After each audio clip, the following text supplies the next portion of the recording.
Did you know that 80% of attacks on home networks occur due to an unconfigured firewall? Well, today I'm going to teach you how to protect yourself without paying for data loss, identity theft, operational interruptions, theft of personal information, even loss of files and data, and also financial losses. These are some of the risks that come with having malware installed on your system. Another problem that we always encounter within home networks is Wi-Fi theft. We've usually covered this quite a bit in the video.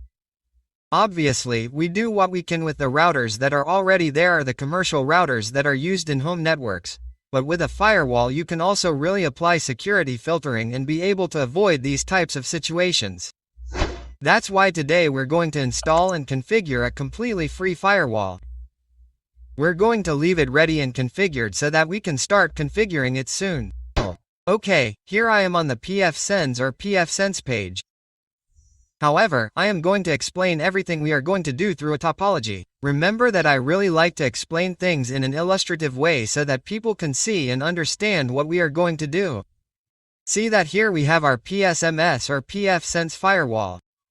In this case, we are going to configure an interface in our virtual machine, our firewall that is going to be connected to interface 1. It will recognize our interface 1, but in reality interface 1 of the firewall is going to be our Wi-Fi network. However, there is going to be another interface which is the LAN interface of the firewall, which is where the entire network is going to be connected. In this case all the hosts that are going to be connected behind the firewall. Obviously this is something that I am doing through a virtual machine. Remember that if we want to install pfSEN on a CPU to obviously use it in a more realistic way, right?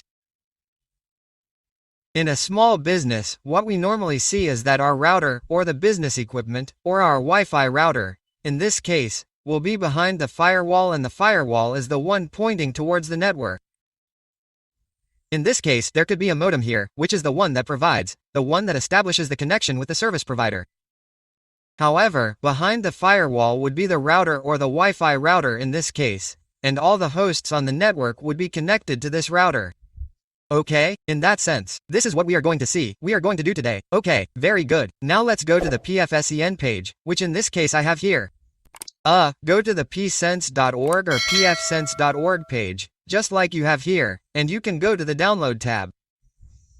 Here in download, you can see that the download button is already activated. Oh, watch out, there's something very important here. Okay, this is the company that's behind this firewall software that is gay. Well, this company usually has its free version of pfSEN and another version that is paid. However, what appears here on the pfSEN page is simply the paid version. Okay. It's possible that you can, like there are many people on the internet that I've seen that click this button here and it automatically activates the download. It may be that in some countries the free download is active from the PF page. However, from here, the free version as such is not active on this page. So, depending on the country you are in, you can simply try it here on the pfsm.org page and check if this button takes you to the software download window or if it takes you to the window to, obviously, purchase the license. Good, okay. In that sense, if you cannot download the pfSEN software from this page, the official pfSEN page, well, let me know in the comments. You can leave me your profile, it could be on Instagram or some social network. It could be Facebook or Instagram, so that I can send you the direct link, which in this case is from the NetGay page, which is a direct link to download the firewall PFS ISO file. There is also another version, which in this case is directly open source, which is this version here called pfsense. Well, obviously we can download it here for free. Okay, however, for now I'm not going to install this software. We will install it later, but this is another version. A version also from FireW that obviously also competes with PFS. Well, we're going to leave this pfsense for another time to perform the installation and configuration. Very well, the first thing we're going to do is open our virtual box, and in this case we're going to create our first machine. Okay, we're going to put new here and we're going to put pfsense. I'm going to put pfSense here. Very well, this is quite simple to install. In this case I'm going to select the ISO. I'm going to look for it here in the folder. Here it is, see? I have it located here in this folder. See that it's the PS software in version 2.7 AMD64, obviously. Okay, let's click open here. Here we can leave it here and others here. But however you can put Linux, and here at the end you're going to put the version. In this case, put Linux, okay? Other Linux 64. Let's click next. Here we can leave the base memory at 512, 1 CPU. I'm actually doing this as a test. If you want to set it up for production, you can increase these values. Let's click next. I'm also going to leave the hard drive at 8 GB. And I'll finish creating the virtual machine. It's that simple. Very good. Now we're going to configure the virtual machine.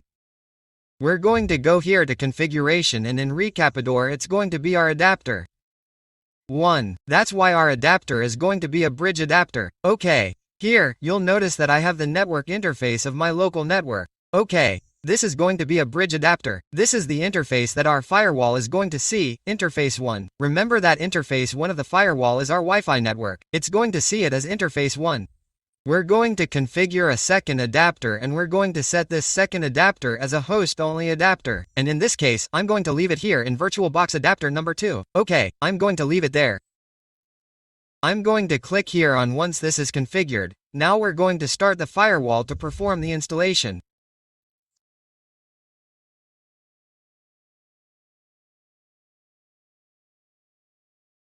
Okay, here we're going to start the installation. Let's click here on accept. Let's press enter. Here install. Okay, install pfsense. Okay. Here we're going to press OK again. Let's press enter. Very good. Again we press enter to select this first option. Here too. We press enter or select the option OK, and here we're going to click on the space key. Notice that the disk where the firewall is going to be stored is not selected yet. Notice that the disk is hard disk VBox. See, in this case we click on the space key and see how it's selected. So, once selected, we're going to click OK. And here we move with the keys, with the arrows here on the keyboard to the word yes, and press enter, and there the installation will begin.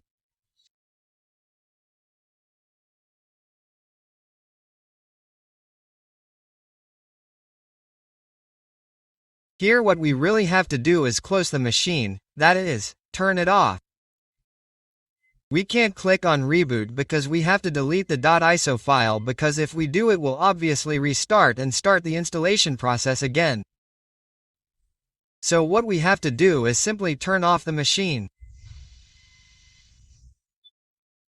Okay, now we're going to go to the storage configuration again, and we're going to delete the .iso file so that the installation process doesn't return. Now we're going to start.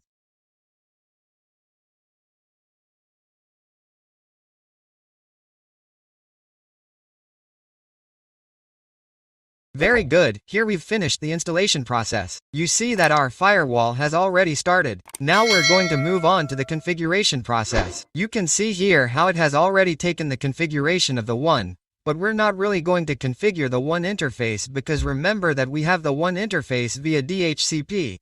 Remember that we configured it as a bridge adapter. Therefore, the configuration that we're going to do here is on the LAN interface. Let's simply choose option 2. See, to configure an IP address on the interfaces, we're going to choose option 2. Enter. Very good, there it asks us which interface we want to configure. Let's configure the LAN interface. We choose option 2, enter. Okay, here it tells me if I want to configure the LAN interface via DHCP. What does this mean? That I have an HCP server that will automatically assign an IP address to my LAN interface. In this case, I don't have any HCP server that automatically assigns an IP address to my LAN interface.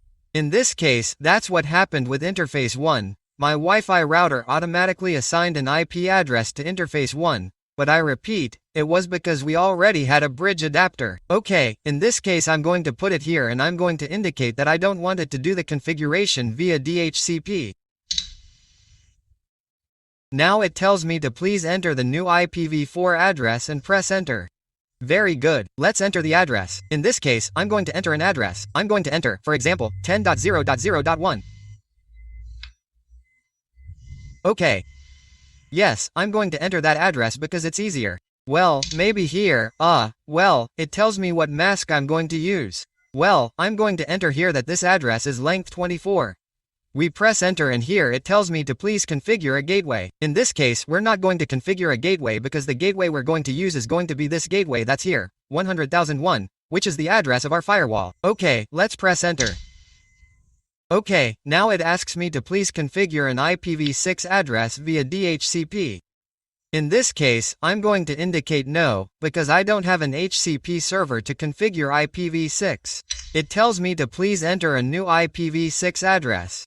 Okay, I'm not going to configure IPv6 addresses here for now, so I'm going to hit enter. I'm going to skip that step, and here it tells me, look, very important, that if I want to enable an HCP server on the network, this means that our firewall is going to assign dynamic or automatic addresses to all the computers that are connected to the network. In this case, I'm going to say yes.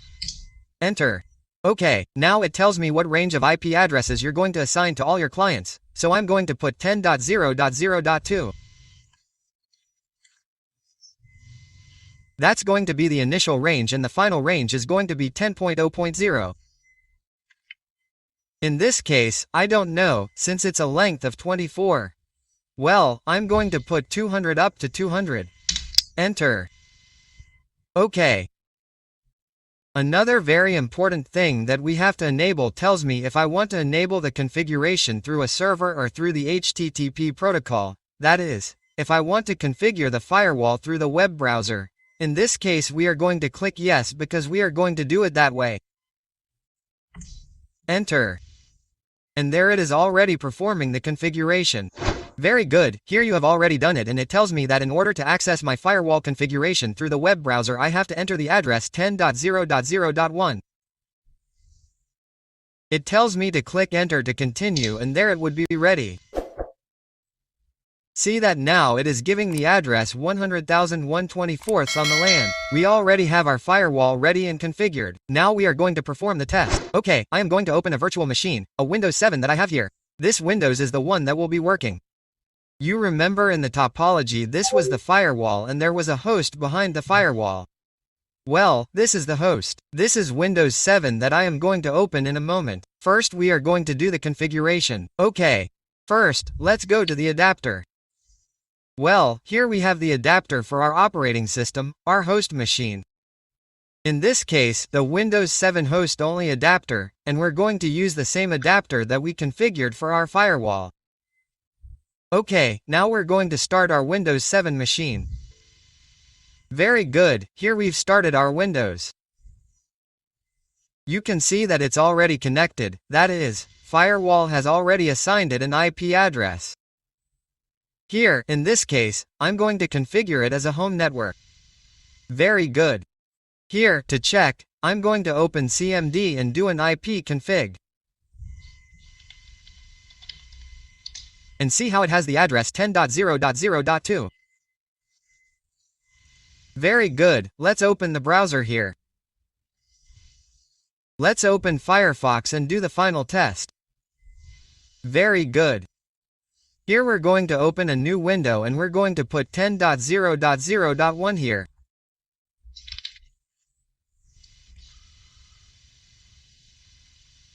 And there, as you can see, we already have our pfSEN or pfSE ready.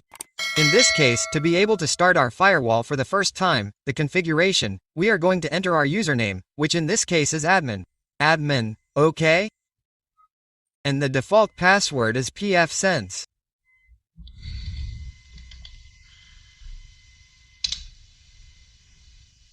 Don't save. Very good, there we have the first start.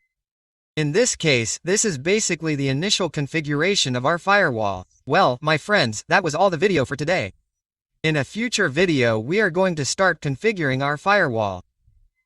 If you want me to continue with all the tutorials of this pfSM or pfSense firewall, then let me know in the comments.